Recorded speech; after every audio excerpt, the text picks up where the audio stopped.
அனைவருக்கும் வணக்கம். உணவே மருந்து தான் இன்னைக்கு பேச போறோம்.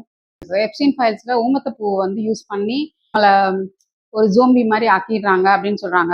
ஊமத்தப்பூவ மட்டும் தான் நம்ம தெரிஞ்சிருக்கிறோம். இன்னும் நெறைய மதிமயக்கி, அது பக்கத்துல போயிட்டோம்னா, நம்மள அது மயக்கி அது ஒரு மாரி நம்மள பிடிச்சு வச்சுக்கும். மதிமயங்கி போய் அங்கேயே இருப்போம். போகவும் விடாது. சாப்பாடு, தண்ணி இல்லாம அங்கேயே இறந்து போயிடுவோம். ஆட்கொல்லி செடி எல்லாம் கூட இருக்கு. நம்ம சித்தர்கள், நம்ம தமிழர்களுக்கு எல்லாமே தெரிஞ்சிருந்தது. அது சித்த மருத்துவத்திலையும் உபயோகிச்சுட்டு தான் இருக்கோம். ஆனா அதத்தான் யூதர்கள் நம்மள பண்ண விட மாட்டேங்கிறாங்க. பேய் விரட்டின்னு ஒண்ணு இருக்கு. அது அந்த பச்சை இலையே எடுத்து தீபம் ஏத்தலாம். விளக்கெண்ணெயில தொட்டு தீபம் ஏத்துனீங்கன்னா, பச்சை இலை எரியும். மூலிகை செடி அத குபேரன் துளசின்னு கூட சொல்லுவாங்க. தலைவலிக்கு கூட உபயோகமா இருக்கும். ஊமத்த இலை, ஊமத்த காய்க்கும் கூட நிறைய மருத்துவ குணம் இருக்கு.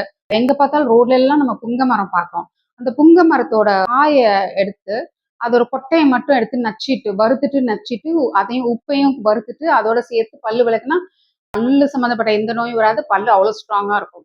மூதாதையர்களுக்கு எல்லாமே தெரிஞ்சிருந்தது.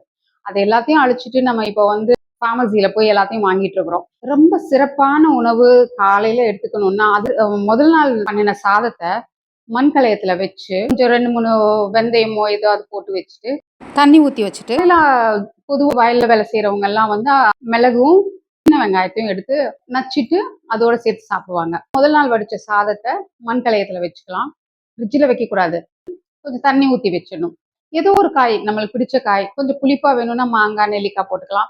இல்ல கேரட், பீட்ரூட் அந்த மாதிரி போட்டுக்கலாம். அதை போட்டு மிக்சியில போட்டு அடிச்சுட்டு உப்பு, மிளகு போட்டு சாப்பிட்டோம்னா அதை போல ஒரு மருந்து கிடையவே கிடையாது. இப்போ நம்மள ப்ரோபயாட்டிக், போஸ்பயாட்டிக்லாம் நம்மளை சாப்பிட சொல்றாங்க.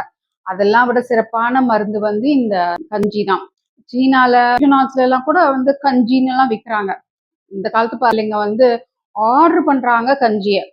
ரொம்ப எளிமையான சத்தான உணவு. சின்ன விஷயத்த கூட நம்மள எல்லாம் பண்ண விடாம பண்ணியிருக்கிறாங்க இந்த யூதர்கள். யானை எப்ப பார்த்தாலும் காலை இப்படி பண்ணிட்டு இருக்கும், காதை ஆட்டிகிட்டே இருக்கும்.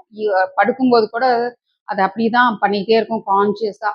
அதோட காதுக்குள்ள எறும்பு போயிடுச்சுன்னா அது இறந்து போயிடும். எறும்பு இத்தினூண்டு எறும்புங்க. இந்த மாதிரிதான் நம்மளும் இந்த யூதர்களை வீழ்த்திடுவோம். நம்மளாம் சின்ன கூட்டமா இருந்தாலும் பெரிய ஆட்களை எல்லாம் நம்ம வீழ்த்திடுவோம். நம்பிக்கை இருக்கு. காத்திருப்போம். நன்றி.